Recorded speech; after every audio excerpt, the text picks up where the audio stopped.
Om Sai Ram. Chapter 14. Ratanji Wadia of Nanded, Saint Moli Sahib, Dakshina Mimansu. In the last chapter, we described how Baba's words and grace cured many incurable diseases. We shall now describe how Baba blessed Mr. Ratanji Wadia and gave him an issue. The life of this saint is naturally sweet.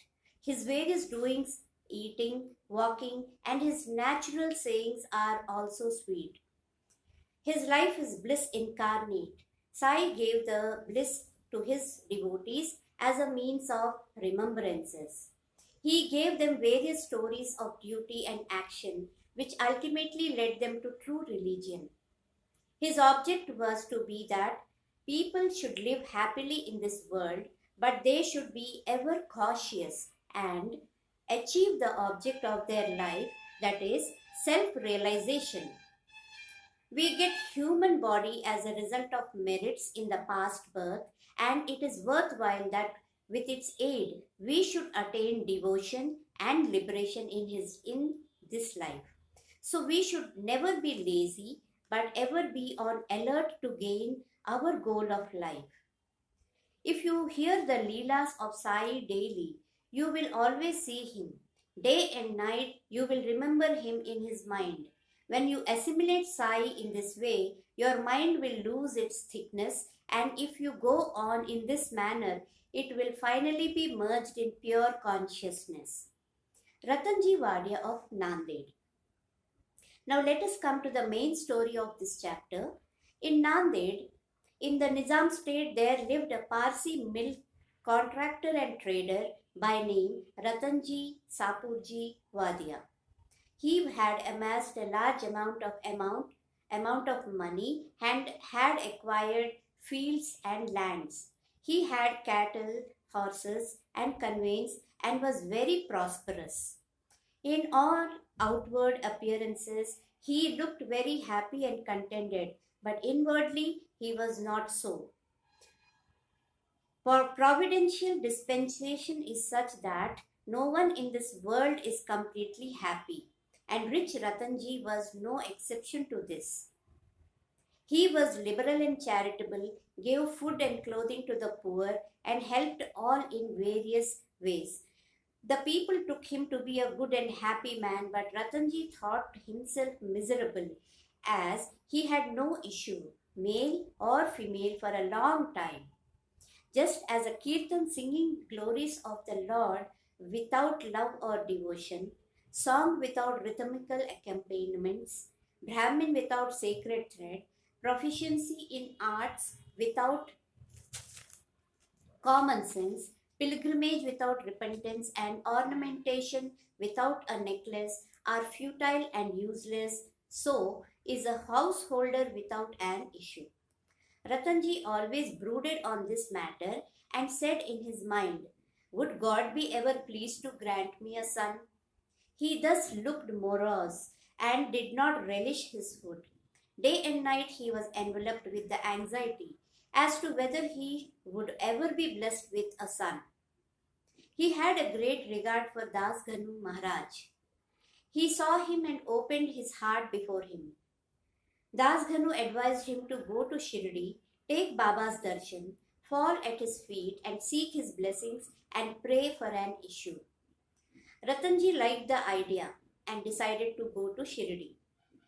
After some days he went to Shirdi, took Baba's darshan and fell at his feet. Then opening a basket, he took out a beautiful garland of flowers and placed it around Baba's neck and offered him a basket of fruits. With reverence, he then sat near Baba and prayed to him, saying, many persons who find themselves in difficult situations come to you, and you relieve them immediately. Hearing this, I have anxiously sought your feet. Please do not disappoint me. Sai Baba then asked him for a Dakshina of rupees 5, which Ratanji intended to give, but added that he had already received rupees 3 and 14 annas from him, and that he should be paying the balance only. Hearing this, Ratanji was rather puzzled. He could not make out as to what Baba meant. That was the first time he thought that he had come to Shirdi for the first time, and how was it that Baba said that he had got earlier rupees 3 rupees 14 annas from him? He could not solve the riddle, but he sat at Baba's feet and gave the balance of Dakshina asked for.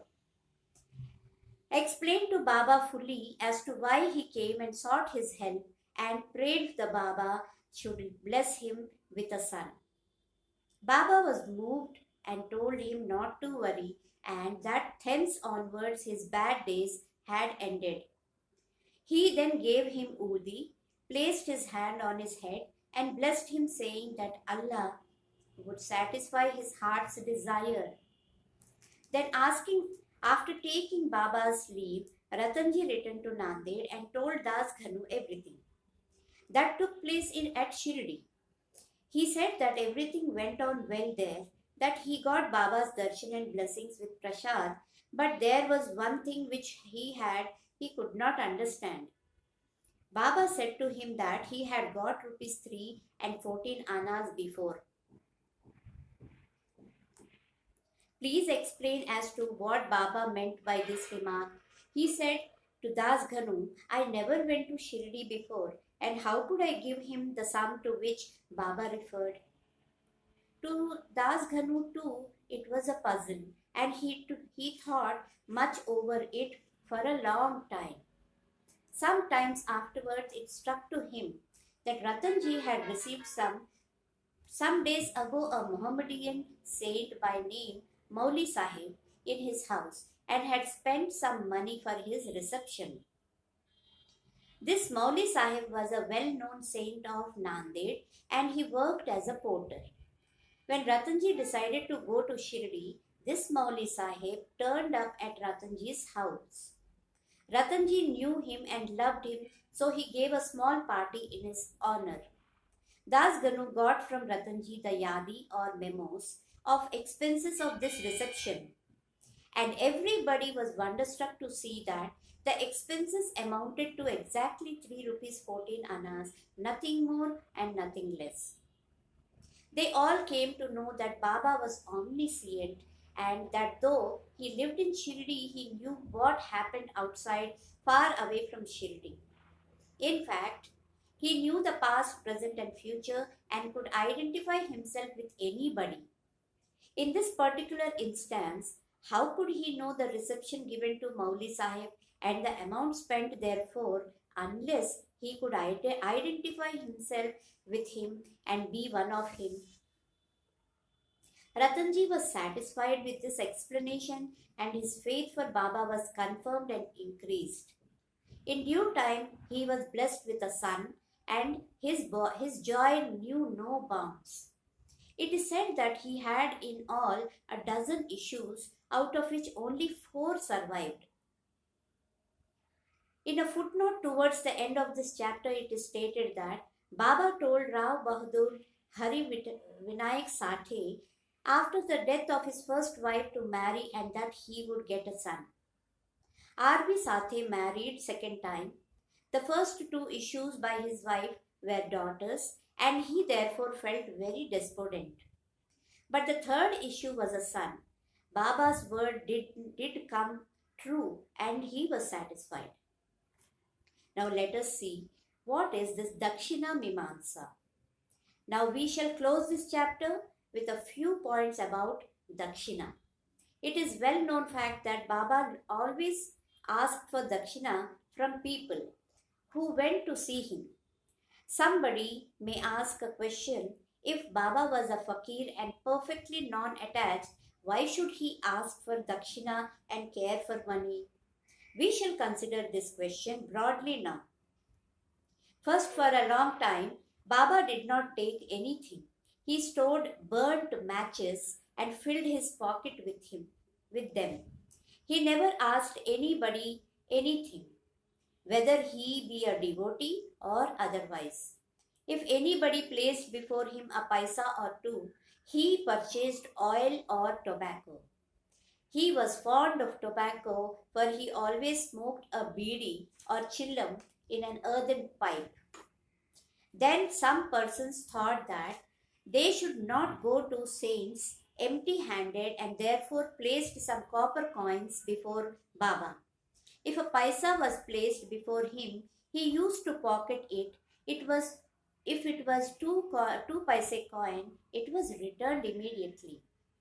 Then after Baba's fame had spread far and wide, people began to flock in numbers and Baba began to ask Dakshina from them. It is said in the Shruti Veda that puja of the gods is not complete unless a gold coin is offered. If a coin was necessary in the puja of the gods, why should it not be necessary in the puja of saints also? Ultimately, the Shastras laid it down that when one goes to see God, king, saint, or guru, he should not go empty handed. He should offer something, preferably money. In this connection, we may notice the precepts recommended by the Upanishads. The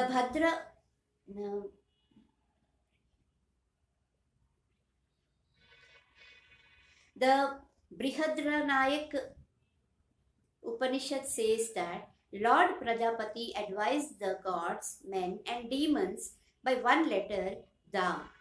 The gods understood by this letter that they should practice Dhamma, that is self-control. The men thought or understood that they should practice Dana, that is charity. The demons understood that they should practice Daya, that is compassion. To men, charity or giving was recommended. The teacher in the Taittiriya Upanishad exhorts his pupils to practice charity and other virtues. Regarding charity, he says, give with faith or even without it, give with magnanimity. Liberally give and with modesty, awe and sympathy. In order to teach the devotees the lesson of charity and to remove their attachment to money and thus to purify their minds. Baba extracted Dakshina from them, but there was this peculiarity as Baba said that he had to give back 100 times more what he has received. There are many instances in which this has happened. To quote an instance, Mr. Ganapatrao Bodas, the famous actor, says in his Marathi autobiography that on Baba's pressing him often for Dakshina, he emptied his money bag before him. The result of this was, as Mr. Bodas says, that in later life he never lacked money and it came to him abundantly. There were also secondary meanings of Dakshina in many cases in which Baba did not want any pecuniary amount. To quote two instances, Baba asked rupees 15 as Dakshina from Professor G.G. Narke, who replied that he did not have even a pie. Then Baba said, I know you have no money, but you are reading Yoga Vashishta. Give me Dakshina from that. Giving Dakshina in this case meant deriving lessons from the book and lodging them in the heart where Baba resides. Now let us see the second instance. In the second case, Baba asked a certain lady, Mrs. R.A. Tarkad, to give rupees 6 as Dakshina. The lady felt pained as she had nothing to give. Then her husband explained to her that Baba wanted her 6 inner enemies, lust, anger, avarice, etc., to be surrendered to him. Baba agreed with this explanation. It is to be noted that though Baba collected a lot of money by Dakshina, he would distribute the whole amount the same day and the next morning he would become a poor fakir as usual. When Baba took his Mahasamadhi, even after receiving thousands and thousands of rupees of Dakshina for about 10 years, he had only a few rupees in his possession. In short, Baba's main object of taking Dakshina from his devotees was to teach them the lessons of renunciation and purification. Postscript. Mr. B.V. Dev of Thane, retired Mamlatdar and a great devotee of Baba, had written an article on this subject, Dakshina, in Shri Sai Leela magazine, volume 2, page 6 of 26th line, in which he says as follows: Baba did not ask Dakshina from all. If some gave Dakshina unasked, he sometimes accepted it and other times he refused it. He asked it from certain devotees only. He never demanded it from those devotees who thought in their minds that Baba should ask for it and then they should pay it. If anybody offered it against his wish, he never touched it and he kept it there. He asked him to take it away. He asked for small or big amounts from devotees according to their wish, devotion, and convenience. He asked it even from women and children. He never asked from all the rich for it, nor from all the poor. Baba never got angry with those from whom he asked dakshina and who did not give it. If any dakshina was sent through some friend, he would not forget to he would who forget to hand over the same to Baba, he reminded them of it and made him pay it. On some occasions, Baba used to return some sum from the amount tendered as dakshina and ask the donor to guard it or keep it in his shrine for worship. This procedure benefited the donor or devotee immensely.